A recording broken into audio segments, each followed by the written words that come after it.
everybody. Good morning. Welcome to day 6 of our 31 days of Advent devotional time together. I'm so glad that you're here. If it's your first time joining us on one of these videos, my name is Steve, and I'm the pastor here at Kingsport Community Church, and I'm so glad that you're joining us this morning, either on Facebook or YouTube or by our call-in number, 345-8899.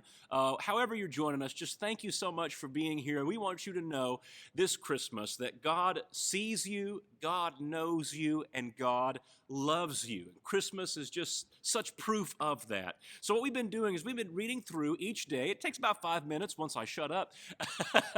We've been reading through an Advent devotional called Come Let Us Adore Him by Paul David Tripp. And today is about our substitutes, okay? Our substitutes. So when you think of substitute, what do you think? Well, let's read the devotional today, and I'll tell you what comes into my mind as well. For once I was excited to go to Spanish. Word had gotten out that our regular Spanish teacher was sick, and we would have a substitute. You guys remember your substitute teachers? I don't. But you remember how it felt when you had a substitute, right? And here's how Paul David Tripp says he felt. I felt like I had won the jackpot when the substitute teacher came. It meant that we would probably do nothing in class, and we would surely be assigned no homework. For the first time in my life, I rushed to Spanish class. Now, my apologies to any substitutes who may read this, but I grew up expecting very little from substitute teachers.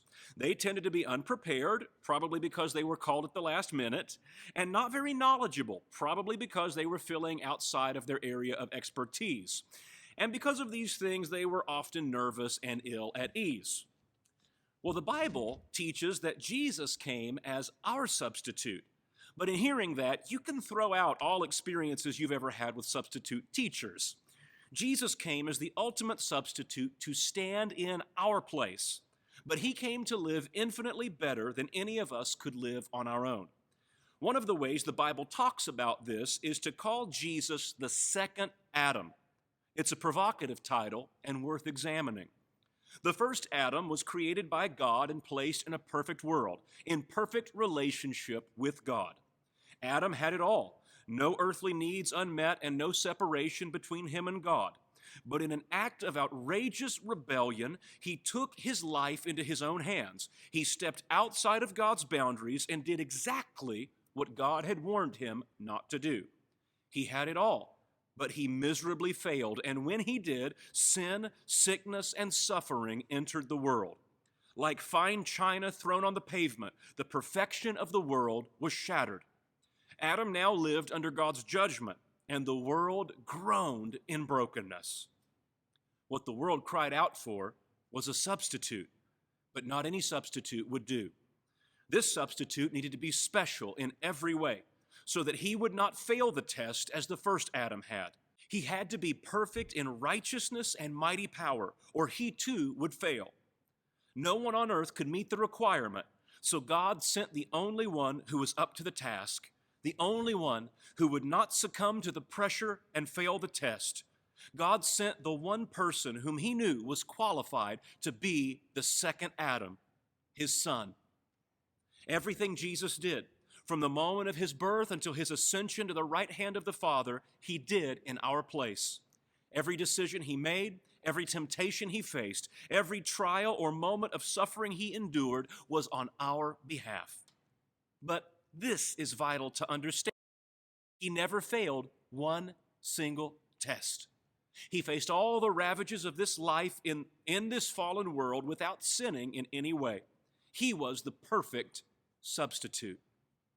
And because Jesus was the perfect substitute, on the cross he made the perfectly acceptable sacrifice. And because he did, he satisfied God's requirement, and the penalty for our sin was lifted. Jesus, the second Adam, is our first and only hope in life and in death. Because of his substitution, we are redeemed.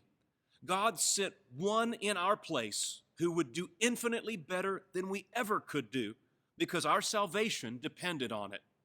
The Christmas story is the most glorious stand-in story ever. Wow, what a great reminder to us today of Jesus, our substitute in life and in death, here and for eternity.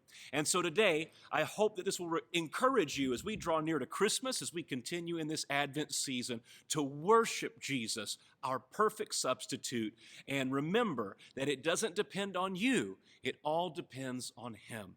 Well, may God bless you today. I hope you have a great rest of your day, and I will see you back here tomorrow at 9 a.m. for our next time of Advent devotion together.